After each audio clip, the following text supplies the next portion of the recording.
표준에서 대표적으로 저희가 IFC와 IFD, IDM, GBXML, MVD 이런 것들이 있고요. 제일 대표적으로 IFC가 있는데요. IFC가 일종의 파일 포맷입니다. 파일 포맷인데 기본적인 이 데이터들을 포함한 빈 파일을 표준 파일로 구성하기 위한 어떤 일종의 데이터 골격 구조라고 보시면 될 것 같고요. 그래서 실제로 그 파일 구조가 이런 위계가 짜여져 있습니다. 기본적인 도메인 섹터가 있고요. 엘리멘츠가 있고 뒤에 익스텐션에 따라서 커널로 또 세분화가 되어 있는데 이런 것들은 어떤 객체들에 대한 그 데이터들을 구성하는 그 골격을 제공을 하고 있는 내용입니다. 그래서 여기까지는 자세하게는 모르셔도 되고요. 저희가 IFC 파일이 일종의 표준화를 위한 어떤 기본적인 공용 포맷이다.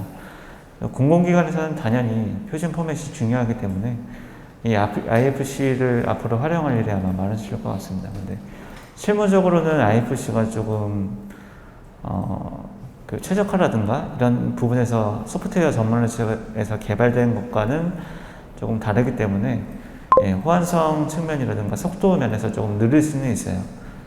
대신에 어쨌든 표준화에 대한 것들은 계속 이 IFC를 기반으로 발전이 되고 있다라는 걸 인지를 하시면 될 것 같습니다. 저희가 모델링을 할 때 그 모델 상세 수준에 대해서 얘기를 하게 되는데 우리나라는 국토부 지침에서 그 조달청 시설사업 비임 지침을 기반으로 해서 얘기를 할 때 BIL이라는 용어를 쓰고 있습니다. 그래서 상세 수준이 나와 있는데 여기 이제 LOD도 얘기를 하고 있고 BIL로 얘기를 하고 있는데 BIL은 그 빌딩 인포메이션 레벨의 약자로 쓰고 있고요. 그래서 모델링의 정보 수준을 BIL이라는 용어를 통해서 얘기를 하고 있습니다. 대개 보면 설계 단계별로 이 BIL 그 숫자 등급을 올리면서 그 상세 수준을 작성을 하게끔 얘기를 하고 있고요. 이런 부분들이 기본적으로 설계 단계별로 이제 필요한 데이터들이 나눠져 있기 때문에 당연히 초기 설계에서는 BIL 등급도 굉장히 낮게 되고요. 그래서 점차 이제 증가가 되게 될 겁니다. 그래서 이런 부분들이 공정별로도 틀리게 되고 공정 안에서도 그 작성하는 부분에 따라서 이 BIL을 좀 세분화해서 적용할 필요도 있습니다. 예를 들어서 미국 같은 경우에는 그 LOD, 레벨 오브 디벨롭먼트라는 얘기를 하고 있고요.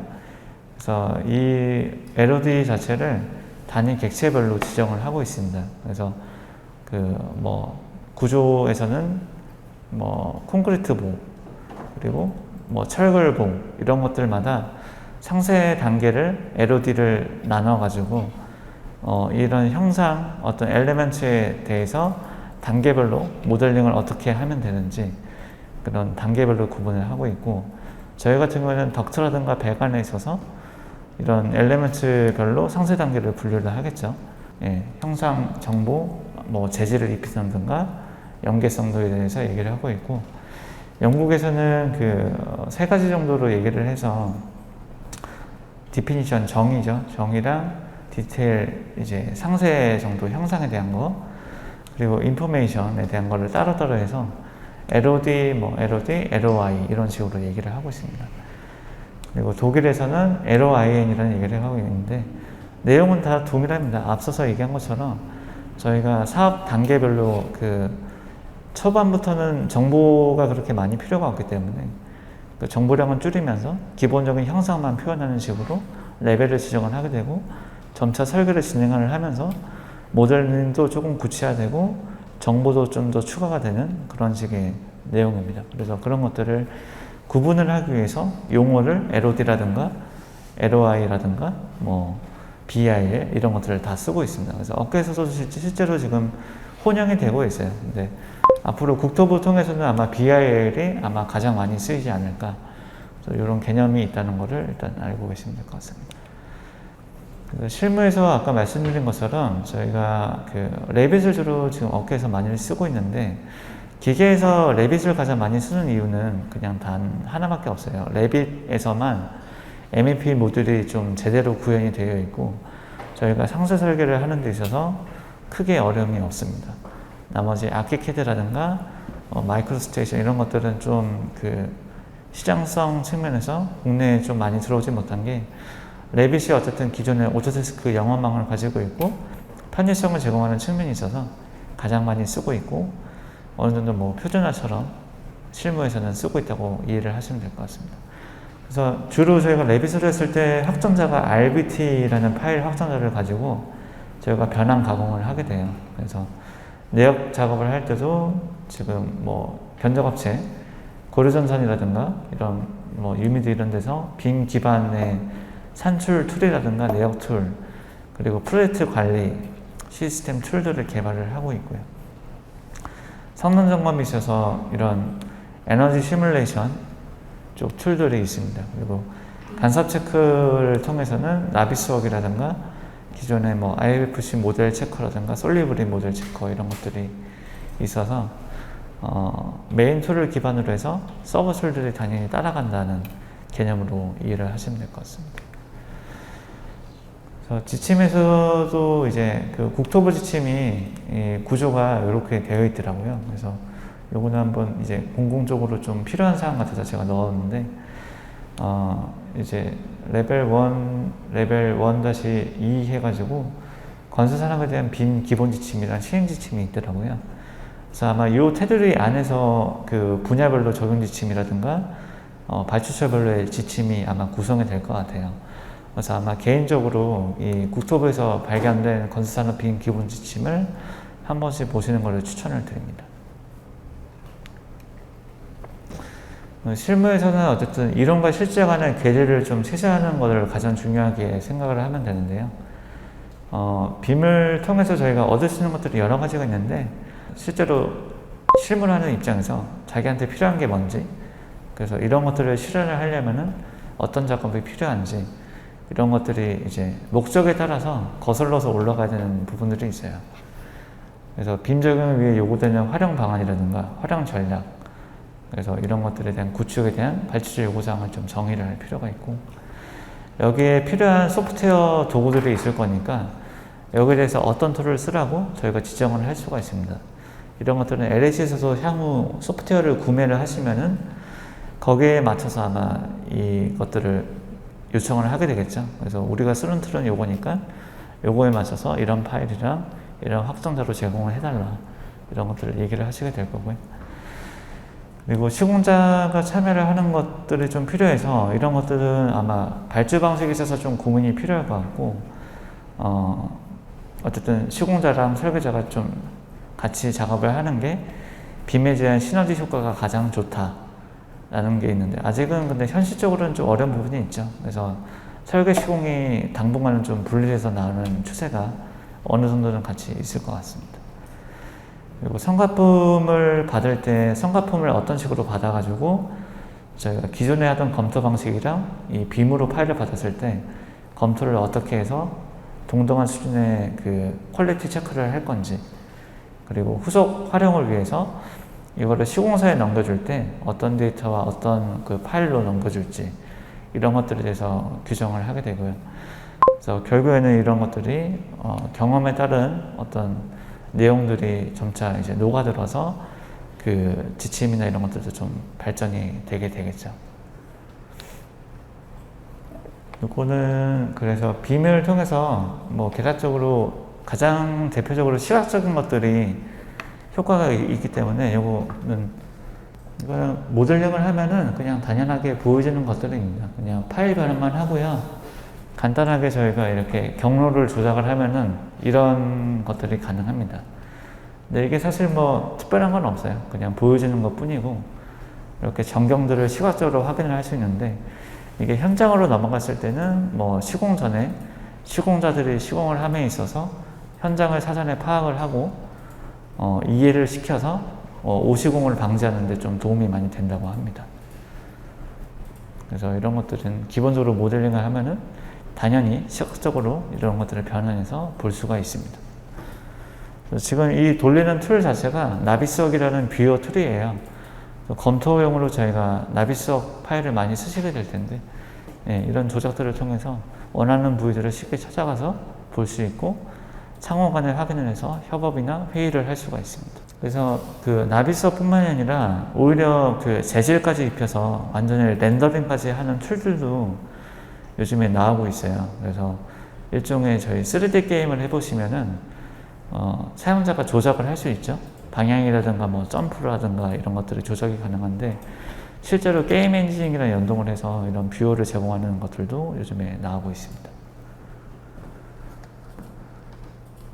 그리고 뭐 뷰어 중에서 그 뭐 패드를 통해서 하는 것들이 있는데 이런 것들을 이제 내보내기를 통해 가지고 저희가 클라우드에 업로드를 시켜서 갖고 와서 패드로 열게 되면은 이렇게 선택을 할 때마다 이쪽에 데이터가 뜨게 됩니다.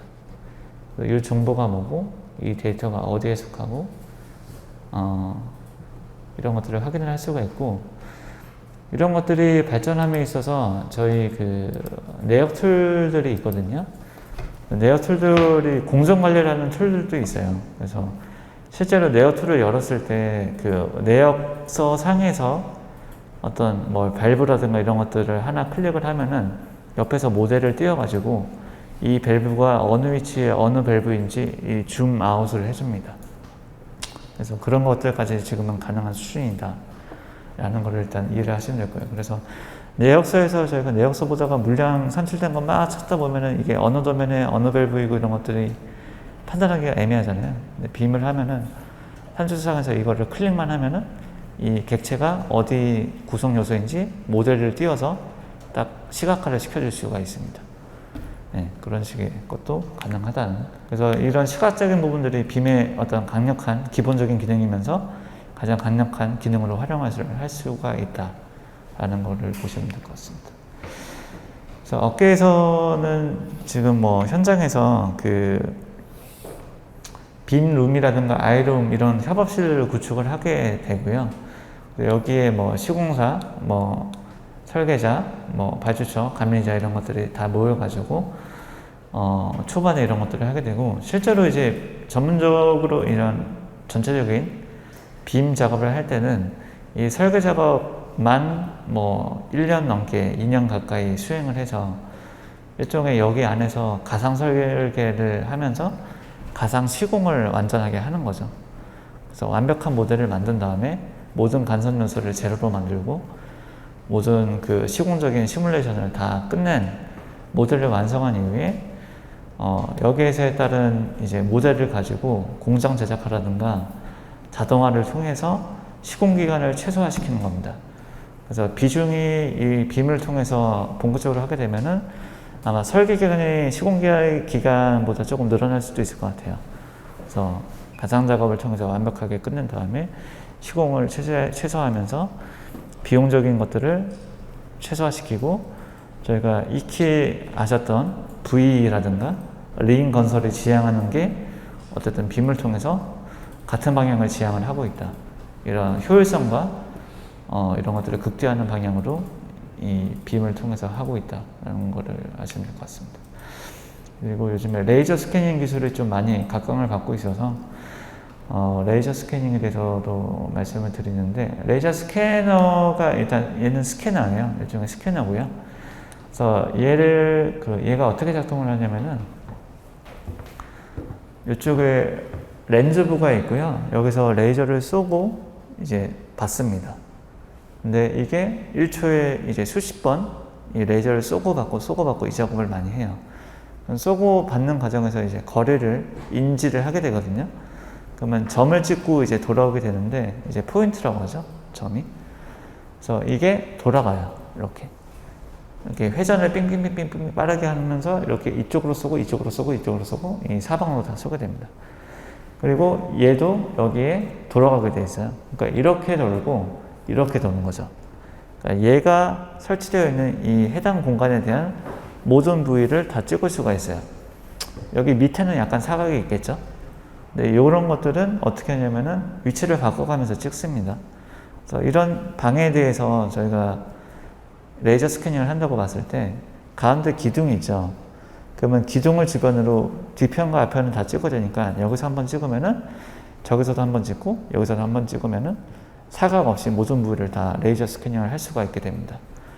그리고 레이저 스캐닝을 다 한 파일들을 저희가 무수한 점들이 찍혀서 구름처럼 형성이 된다고 그래서 포인트 클라우드라는 말을 씁니다. 그래서 이런 구름같이 형상이 잡히는 것들이 무수한 점이 촘촘하게 있기 때문에 얘를 통해서 저희가 면을 딸 수가 있어요. 그래서 면을 따면서 이거를 통해서 제가 모델링으로 변환을 하도록 지원하는 툴들이 개발이 되어 있습니다. 그러면 얘를 어디에 쓰는지를 좀 궁금하실 수 있는데 이런 것들은 뭐 예전에는 그 문화재 발굴 현장이라든가 이런 것들을 복원하는데 쓰여졌었고, 그리고 도면이 없는 오래된 건물 있죠? 얘를 리노베이션 할 때 도면이 없으니까 얘를 통해서 다 찍은 다음에 그거를 가지고 구조라든가 벽수라든가 이런 것들을 모델링을 하는 거죠.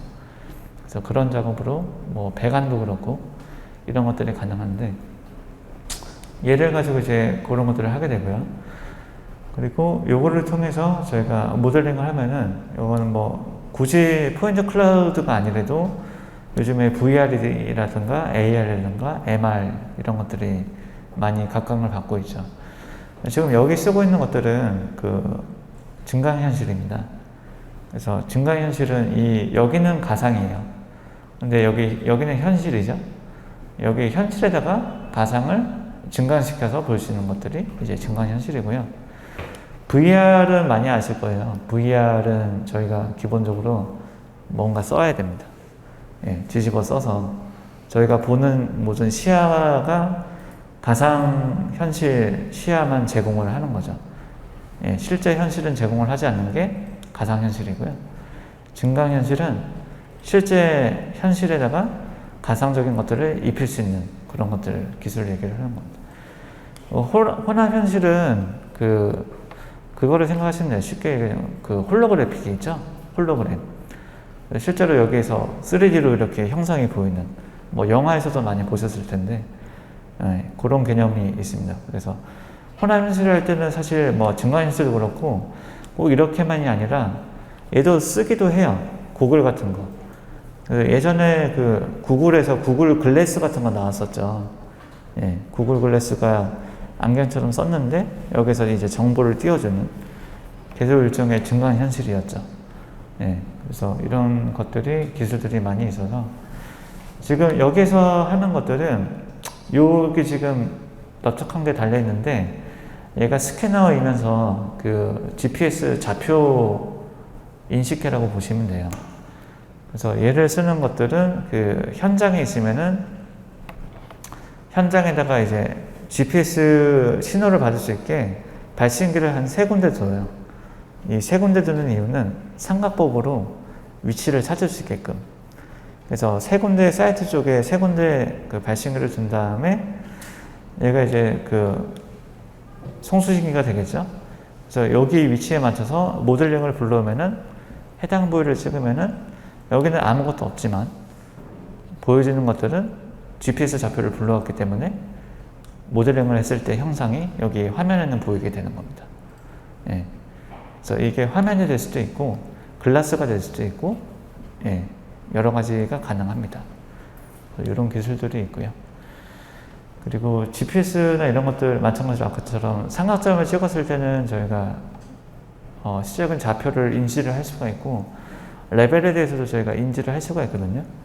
그러면 얘를 가지고 저희가 배관 가대라든가 행거를 인설트할 위치를 기존에는 먹선을 찍혀가지고 작업자가 다 그렸다고 하면은 얘는 해당 부에서 요거를 다 해서 위치를 불러오고 로드를 시키면은 얘가 레이저로 인서트를 박을 위치를 지시를 해줍니다.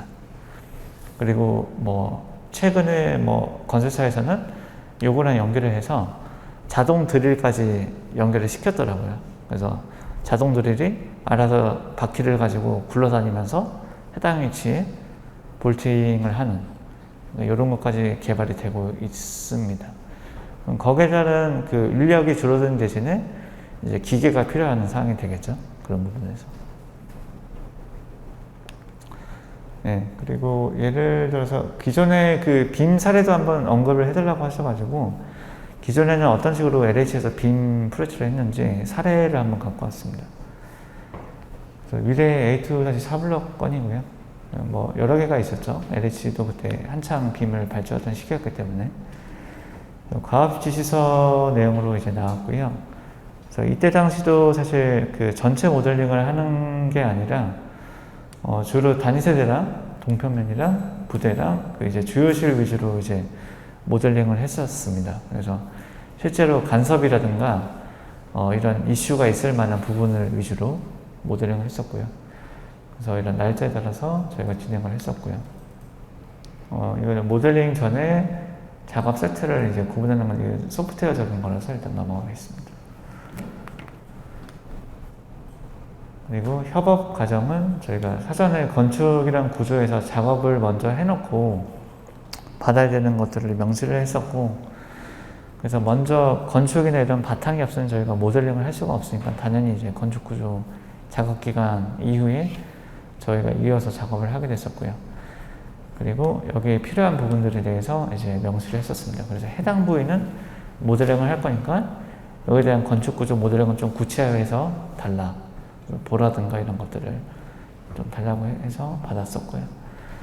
그래서 하게 되면 이제 지하 주차장 쪽에 이렇게 모델링을 해서 장비 배치와 그 메인 배관들을 구성을 했고, 그 입선 쪽에서 이제 지하 쪽에서부터 입선까지 올리는 루틴들을 이제 AD 위주로 이제 검토를 했었고요. 그리고 타입별로도 이제 모델링을 해서 지금 건축 구조를 흐리게 했기 때문에 저에게 진하게 보이는 거지, 이제 건축 구조에 입혀서 제가 모델링을 다 한 상황입니다. 이런 식으로 이제 그 사전에 저희가 시각적으로 이제 어떤 식으로 시공이 되겠다라고 판단이 가능한 모델들을 형성했었습니다. 네, 그래서 그 기본적인 간섭 체크들을 이렇게 수행을 했었고요. 그래서 복잡한 부분에서의 전기라든가 이런 협업을 통해 가지고 어떻게 해결을 했다라는 부분들을 얘기를 하는 거고요. 얘도 이제 그 소방과 저희가 레벨 차이에 대해서 간섭이 발생하는 부분에 대해서 간섭을 통해서 이제 해결을 했다라는 내용으로 구성이 되어 있고요. 여기도 이제 제한 팬룸에서 덕트 구성을 할 때 배관과의 간섭이나 이런 부분들이 발생이 돼가지고 그 부분에서 해결을 했다라는 식으로 정리가 되어 있습니다. 그래서 이런 부분들이 지금 보면은 이렇게 그 당시에는 근데 뭐 되게 설계를 먼저 해놓고 후속으로 하던 단계였거든요. 빔 모델링만 하는 단계여서 이 데이터 활용성은 좀 거의 없었습니다. 그래서 그 부분이 있었고, 이거랑 최근에 그 SH 쪽에서 뭐 빔 관련돼서 발주가 나왔던 게 있어서 사례로 조금 한번 공유를 하려고 합니다. 그 업무 수행 계획서로 해서 설계자에서 이런 식으로 수행을 하겠다. 그래서 발주처의 요구사항을 이렇게 만족을 시켰다라는 식으로 이제 구성을 했던 사항입니다. 그래서 앞에서 사업 계획에 대해서 얘기를 하고 있고요. 그리고 빔을 할 때 그 활용 목표에 대해서 간략하게 얘기를 하고, 그리고 그 활용 계획에서 기본 설계 단계와 실시 설계 단계 때 어떤 식으로 하는지, 지금 보이실지는 잘 안 보이시죠? 지금 보시면은 디자인 검토해서 투시도와 조감도, 그리고 시뮬레이션, 그리고 동선 시뮬레이션에서 차량 안전에 대한 동선 시뮬레이션 얘기가 있고, 설계 품질 확보로 해서 면적 조건과 공간 요구 조건 이런 것들을 검토를 하고 있습니다. 대부분 보면은 그 기계적인 내용보다는 건축 구조에 좀 중점을 두고 기본 설계 때 얘기를 하고 있는 것을 볼 수 있고요.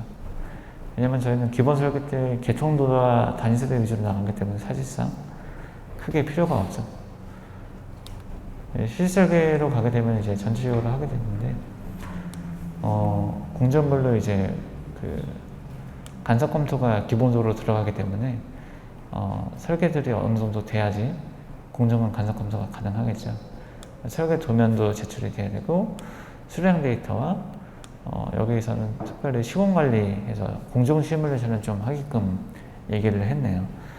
근데 공정 시뮬레이션은 시공사가 직접 하지 않는 이상은 크게 의미는 없고, 얘도 모델링을 기간에 맞춰서 시각적으로 어떻게 올린다는 것을 보여주는 개념으로 보시면 될 것 같습니다.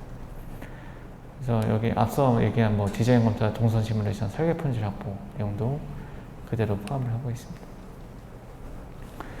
그래서 이런 디자인 검토는 그 건축적으로 의사결정을 받기 원활하게 하기 위해서 디자인 검토에 3D 모델을 활용하는 사례가 점점 많아지고 있고요. 도면으로 하는 거에 비해서 발주처가 의사결정을 할 때 훨씬 빠르고 쉽게 할 수가 있습니다. 그리고 설계 품질 검토는 뭐 이런 식으로 하겠다. 성과품 작성은 이렇게 하겠다. 라는 식으로 되어 있고요.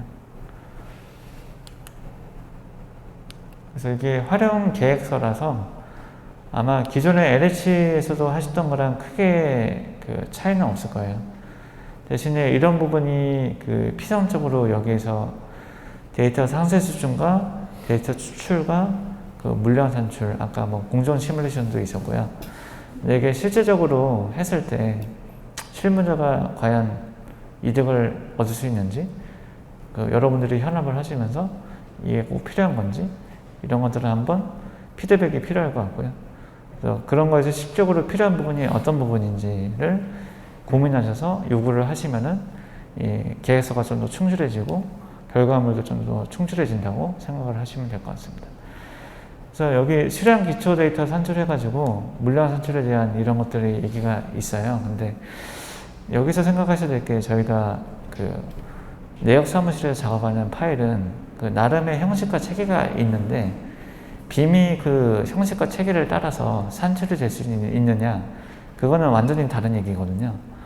그래서 그런 것들을 만족을 하려면은 저희가 내역서를 완전히 대체를 할 수 있느냐, 그런 개념과는 좀 틀립니다. 그래서 그게 원활하게 되려면은 이 산출을 넘기는 데 있어서 자동화가 일단은 핵심인데, 자동화를 함에 있어서 기존의 현업에서 쓰는 내역 프로그램에 맞춰서 자동화 시켜서 넘길 수가 있는지, 예, 그런 것들이 수반되지 않으면은 수작업을 하는 것과 크게 차이가 없어요.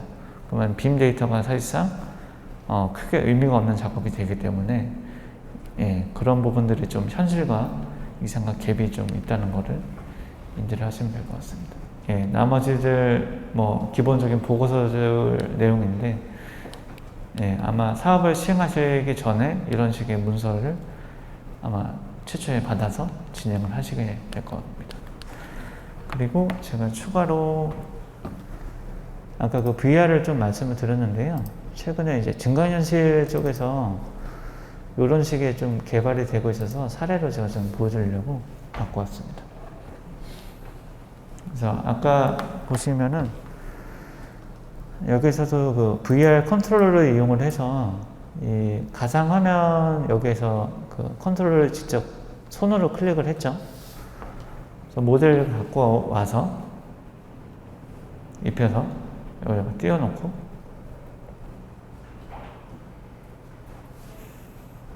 네, 지금 모델 약간 키운 겁니다. 여기 손가락 제처를 통해서 인식을 시켜서 제어를 하는 거죠. 보시면 그렇게 매끄럽지는 않아요. 매끄럽지는 않지만 이런 식의 방향으로 실제로 기술이 개발이 되고 있기 때문에 향후에는 이런 것들을 통해서 의사결정 같은 것들도 아마 가능할 것 같습니다. 저희가 지금 요즘에 코로나 때문에 가상회의를 많이 하잖아요. 화면으로 회의를 많이 하는데 나중에는 가상현실로 다 같이 들어와서 이 3D 모델링을 가지고 손만 보이겠죠? 가상세계에서 이거를 가지고 돌려가면서 아마 회의도 되지 않을까.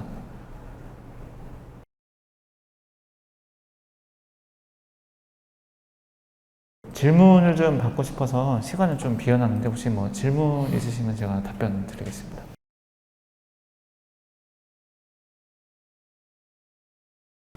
일단 모델링으로 봤을 때는 그 거의 대부분의 저희가 구현할 수 있는 모델링은 다 모델링이 된다고 보시면 될 것 같고요. 그러면 그거를 가지고 저희가 도면화를 시키는 거는 소프트웨어적인 문제가 아니라면은 기본적으로 도면화는 다 가능합니다. 그래서 저희가 도면화가 요즘에 좀 빔이 나오면서 바뀌는 것들이 2D 도면을 쓰기는 하는데 옆에다가 3D 도면을 같이 그 3D 뷰를 따가지고 도면을 같이 시키는 경우들이 있어요. 빔에서 3D 모델 상에서도 지시선으로 저희가 주기가 가능하거든요. 그래서 얘를 2D로 보여줘서 주기를 해줬던 거를 3D로 이제 병행을 해서 같이 보여주는 그런 과도기적인 형태도 좀 띄고 있는데, 그 도면을 할 때 가장 큰 문제가 지금 2D 도면으로 했을 때 배관이 좀 문제가 돼요. 배관이 저희가 스케일이 큰 주차장이나 이런 거에서는 저희는 실제 그 옵셋을 시키는 그 간격 자체가 실제 배관을 띄우는 간격이랑 틀리기 때문에 모델링 때는 어쨌든 시공을 감안해서 저희가 이격거리를 지켜서 모델링을 하게 되는데, 2D 모델에서는 사실 그거보다 훨씬 더 띄엄띄엄 그 라인이 그려져 있거든요. 그런 부분에서 시각적인 부분에서 가시성이 떨어지는 도면들이 간혹 발생이 돼요. 그래서 그런 것들은 부득이하게 설계 입장에서는 어쨌든 도면은 저희가 제출을 해야 되기 때문에 이중 작업을 하고 있습니다. 예, 그냥 별도로 재작업을 따로 해요. 모델링은 모델링대로 하고. BIL40이면은 저희가 익히 알고 계시는 실시 설계 수준의 그 상사절을 가지고 모델링을 전체 다 하는 수준으로 이해를 하시면 될 것 같습니다.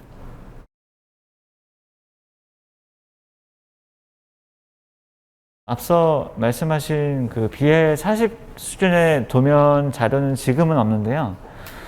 BIL40 이제 BIL 단계가 올라가면서 달라지는 부분은 모델링 하는 그 범위가 조금 확장되는 개념으로 일단은 이해를 하시는 게 좋습니다. 그래서 기존의 그 기본 설계 단계 때는 저희가 아시다시피 작업을 하려면 계산서라든가 사전 작업들이 좀 필요한 부분들이 있어서 그 전에 BIL 뭐 10이나 20 이런 단계에서는 작업할 수 있는 모델링 자체가 많이 없어요. 그래서 그때 당시는 장비 검토라든가 개통도 아마 기계가 거의 안 들어갈 겁니다. 그때 당시는.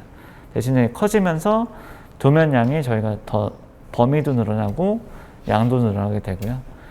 도면을 하게 되면 결국에는 저희가 쓰는 도면 수준을 맞춰야 되기 때문에 뭐 모델링이 러프하든 디테일하든 그거를 떠나서 재작업이 필요하면 저희가 재작업을 해서라도 도면 퀄리티를 맞춰야 되는 상황입니다. 그래서 어쨌든 그 도면 자체를 저희가 지금 다 현장에도 쓰고 검토해서 봐야 되기 때문에 일반적인 그 설계 일정 상에서 문제가 되는 게 기간이거든요. 기간인데 그 기간상에서 저희가 건축 후속 작업이다 보니까 건축이 그 처음부터 빔으로 시작을 해서 설계하는 업체들이 아직은 그렇게 많지가 않아요. 그래서 아직 그 빔 쪽으로 이제 건축 구조가 먼저 선행이 돼서 많이 진행은 된 걸로 알고 있습니다. 근데 아직까지 뭐 100% 그렇게 하고 있지는 않다 보니까 건축이 좀 이중 작업이 필요한 상황이 돼요. 그러면 저희가 그 작업 시간에 맞춰서 어느 정도 일정 상에서 조금 손해를 부분들이 있고, 이어서 저희가 작업을 하다 보면 저희 입장에서도 촉박한 일정에서 3D로 저희가 처음부터 설계를 하는 거는 개념적으로 저희도 좀 낯선 상황이거든요. 그런 사례가 많지도 않고요. 저희도 2D 작업이나 이런 것들을 먼저 일부 좀 하게 돼서 선행 작업 이후에 모델링을 하는 이중적인 작업 형태가 아직은 좀 많이 있습니다. 그래서 그런 부분에서 그 일정이라든가 이런 작업 방식에서 좀 어려움이 있었고요. 현재도 좀 그런 부분에 어려움이 있습니다. 그래서 그 모델링을 했을 때, 그리고 이 모델링을 해당 부위를 모델링 했을 때 저희가 빔을 통해서 기본적으로 저희가 갖고 가는 게 간섭 체크인데, 간섭 체크가 단위 세대에서 얼마나 발생이 되느냐, 그거는 사실 좀 낮기는 하거든요. 그래서 이 단위 세대나 이런 부분들은 간섭 체크 목적보다는 시각적으로 저희가 모델하우스나 이런 쪽으로 제공을 한다든가 이런 개념으로 접근을 하고 있고요. 그 외에 저희가 실질적으로 간섭이 필요한 부분들은 모델링을 했을 때 좀 디테일하게 검토를 해서 진행을 하는 걸로, 그쪽에서 이제 빔 쪽으로 효용성은 조금 더 큰 사항입니다. 그래서 그 저희가 실무를 하면서 이런 LH도 빔 지침이 있으시잖아요. 그래서 거기에 맞춰서 작업을 함에 있어서, 그래서 그 지침에도 보면 단서를 달아놓은 게 그 모델링 범위와 수준에 대해서 감독관과 협의를 할 수 있게끔 아마 제시를 하고 있을 거예요. 그래서 그런 부분에서 이제 모델링은 너무 치중을 해서 그 설계가 미흡하게 되거나 이런 부분들을 좀 방지하기 위한 것들이죠. 그래서 모델링 범위나 수준을 제한을 시켜서 실질적으로 필요한 부분만 모델링을 하고, 이제 도면은 도면대로 이제 진행을 해야 되니까, 그래서 기존에 이제 점차 이제 그런 것들은 좀 바뀌겠죠. 예, 아마 발주 방식도 CMR을 하시면은 CMR 쪽에 빔을 태우시는 현장들이 점점 많아질 거고, 그쪽에서는 시공사도 좀 참여를 하는 방향으로 아마 발주 계획을 수정을 하실 것 같아요. 제 생각에는. CMR이 그렇게 빔을 하기에 나쁘지 않은 조건으로 보여지기 때문에, 그래서 그런 측면에서 봤을 때 그 빔에 대한 비중이 아직은 낮은 게 사실이고요. 예, 점차 이제 빔으로 작업을 하는 것들이 좀 늘어나는 상황으로 될 것 같습니다.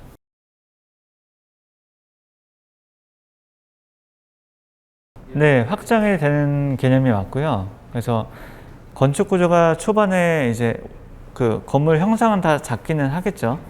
근데 안에 모델링이 디테일하지는 않아요. 그래서 거기에는 보가 없거나 기둥이 좀 생략이 되어 있거나 이런 모델들이 많아서, 그때는 저희가 거기에 작업하는 게 크게 의미가 없으니까 단계별로 여기 건축 구조도 디테일화되고 구체화되면은 그 안에 저희가 실제로 설비를 구현을 하게 되죠.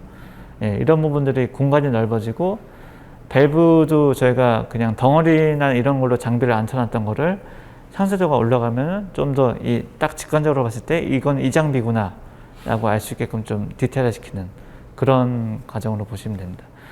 그래서 문제가 지금 아마 그 지침이 일단 있다 보니까 지침에 따라서 그 수준이라는 등급을 신경 쓸 수밖에 없으세요. 근데 실제로 이 빔을 통해서 경험을 하셨을 때, 아, 이게 진짜 발주처 입장에서 내가 의사결정을 하고 검토하는 데 도움이 되고, 이게 시공적으로도 현장에 나가서도 내가 시공 관리를 함에 있어서 빔을 쓰면은 이 부분을 쓰면 정말 좋겠다.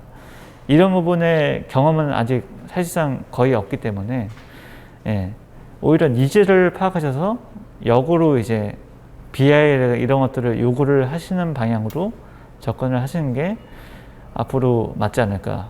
왜냐면은 저희가 초반에 이 빔이, 제가 2008년인가 2007년부터 빔을 시작을 했는데 그 공공발주가 처음에 2009년도에 나왔어요.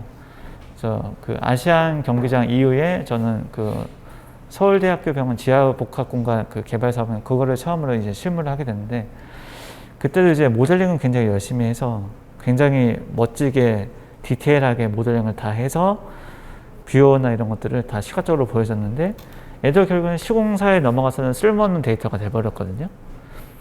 그래서 그러면서 이제 현업자들이 느끼기에 발주처도 그렇고 빔이 별도용으로 나와서 비용도 더 주고 기간도 더 쓰면서 진행을 했는데, 뭐 처음에 좀 보여주는 거 외에 자기 입장에서는 업무상의 장점도 없고 비용적인 장점도 없더라. 이게 뭐 사업비를 줄여준 것도 아니고 그냥 모델링만 더 한 것 뿐이다. 그러면서 약간 피로감에 의해서 약간 멀리하는 경향이 좀 있었어요. 그래서 약간 잠잠해지면서 현장에서는 기계실이나 이런 복잡한 병원, 뭐 플랜트, 그 반도체 공장 이런 것들을 할 때 너무 복잡한 현장이니까 빔이 필요해서 시공사에서 주적으로 부분적으로 쓰는 것들이 이제 활발해지면서 점차 범위가 넓어지고 있는 추세거든요.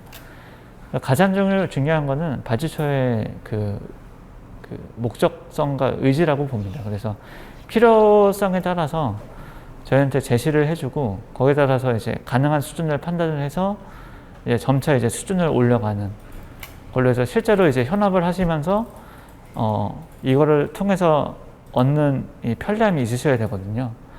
기존에 토대 조명 가지고 하기 힘들었던 것들을 빔을 통해서 좀 더 효율적이고 그 각자 맡으신 현장들이 굉장히 많은데 이 현장 관리함에 있어서 좀 더 간편하게 할 수 있다. 이런 것들에 대해서 이제 이득이 있으셔야지 내부적으로도 이제 빔에 대해서 의욕을 가지고 진행을 하시지 않을까 싶습니다. 그리고 현장에 나가신 분이나 사무실에 계시면 모두가 이제 만족해서 이제 빔을 하게 되겠죠. 근데 뭐 어쩔 수 없어요. 그 국토부 지침이 남아 있고 지침성이 있기 때문에 그거를 만족하기 위한 부분들을 따질 수밖에 없게 되고, 근데 거기에 또 너무 매몰되게 되면 실무적인 것들을 좀 간과하게 되니까 항상 이제 본인의 편리성을 좀 생각을 하셔서 접근을 하시면 좋을 것 같습니다.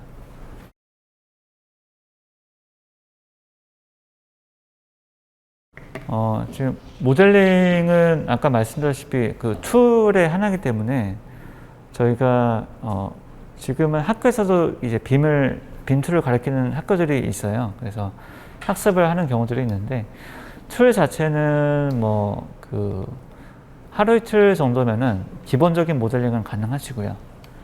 일주일 정도 하시면은 패밀리라든가 조금 디테일한 빔 모델링에 대해서 익히실 수 있으세요.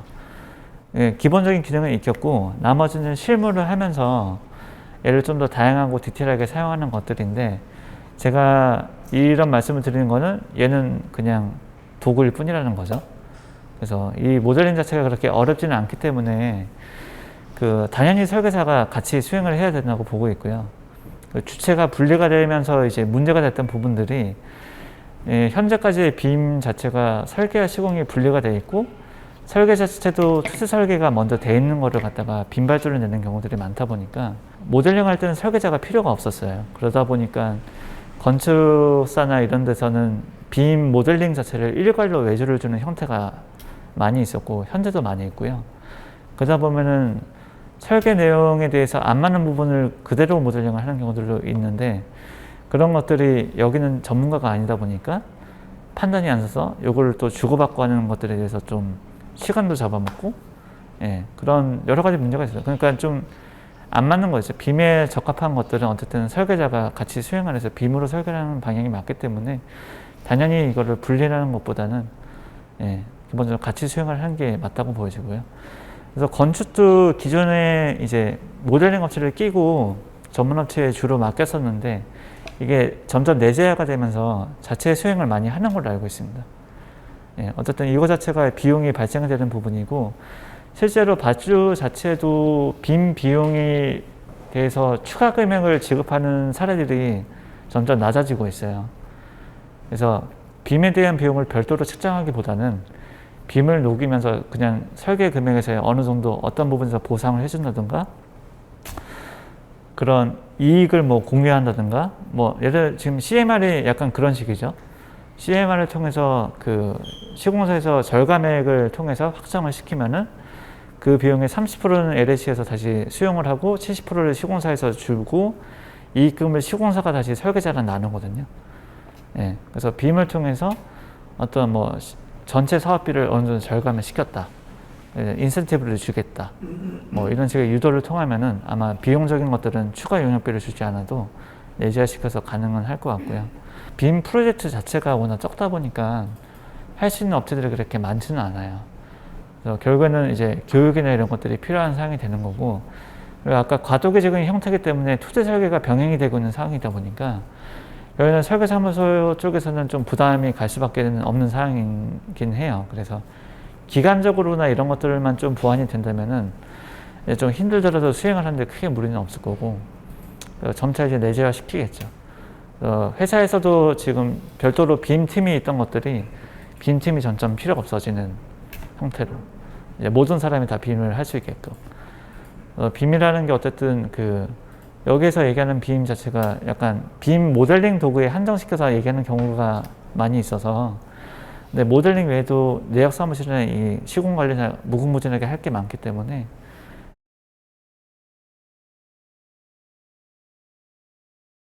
그래서 지금은 약간 발주에서도 약간 허점이 있는 게 아까 설계 시공 분리 발주이고 이다 보니까 설계된 거에 대해서 시공사로 넘어가는 데이터 자체가 온전하게 넘어가지가 않아서 설계단에서 거의 끝나는 단계예요. 그러니까 사실상 설계단에서만 쓰고 끝내버리니까 이 데이터에 대한 구성이나 이런 것들이 어떻게 뭐 체계라든가 정형화가 되어 있지 않거든요. 그래서 약간 보여주기 식이라는 거죠.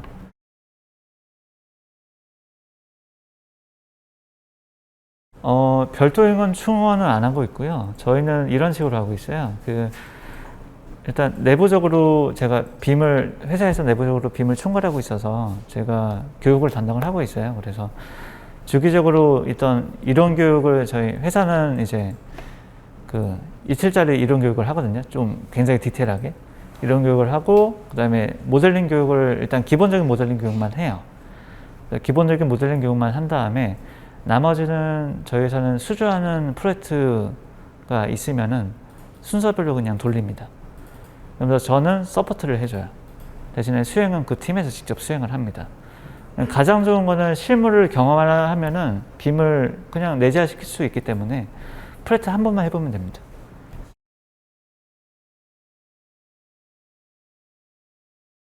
제가 일단 말씀으로 드리는데 조금 한계는 좀 있을 거예요. 그래서 아마 오후에 저희가 이 검토용 툴들을 한번 조작을 해볼 거거든요.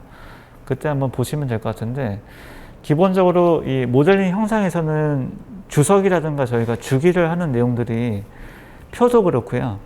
담에 쓴 내용들이 좀 많지는 않아요. 그래서 형상만 가지고 볼 때는 조금 제한적입니다. 일단 눈으로 보았을 때 오류가 있어야 되기 때문에 그런 부분에서 그 실제 LHC 계산상이나 이런 것들은 그거 외적인 부분들도 굉장히 많거든요.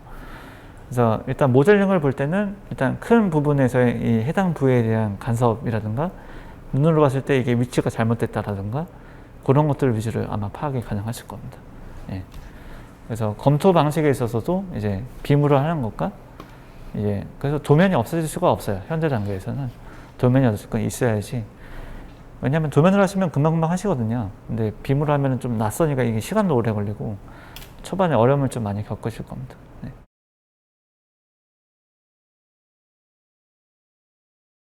네, 지금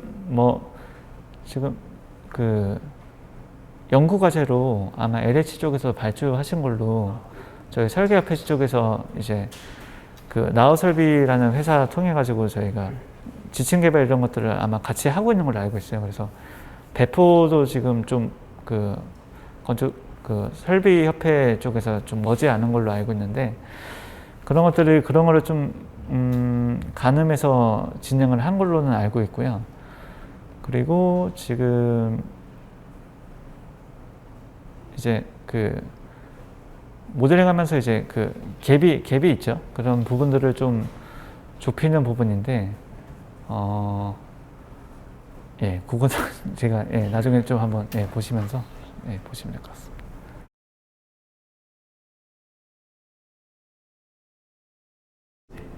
네, 그런 부분들이 그 가장 크게는 아까 그 연구 경력을 통해서 아마 좀 제시가 협회 차원에서 되는 부분들이 있는데요.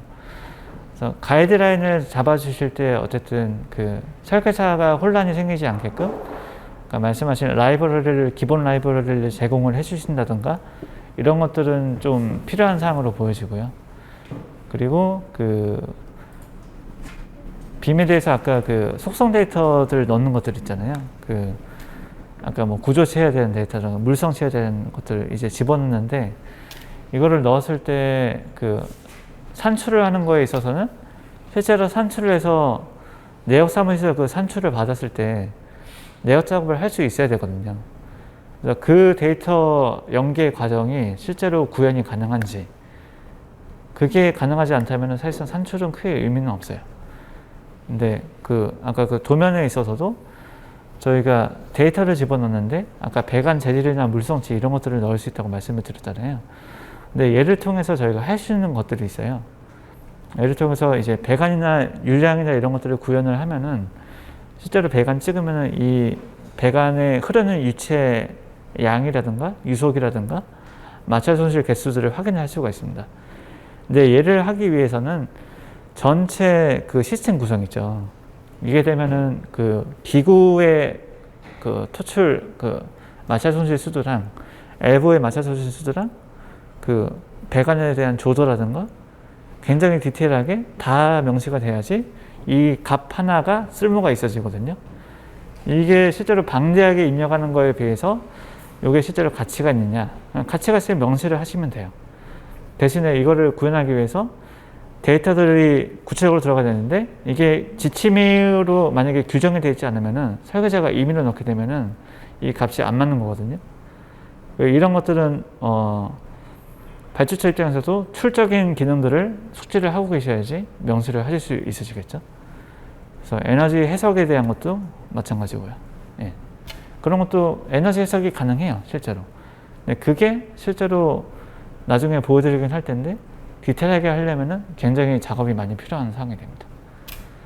그래서 이런 것들이 예, 투입 대비 효과가 얼마나 있는지는 고민해 볼 필요는 있습니다. 네, 그러면은 교육은 여기까지 이론 교육은 마치고요. 오후에는 저희가 레빗2를 먼저 한번 그 기능적인 부분을 살펴본 다음에 비오틀 위주로 아마 조작을 하시게 될 것 같습니다. 예, 수고하셨습니다.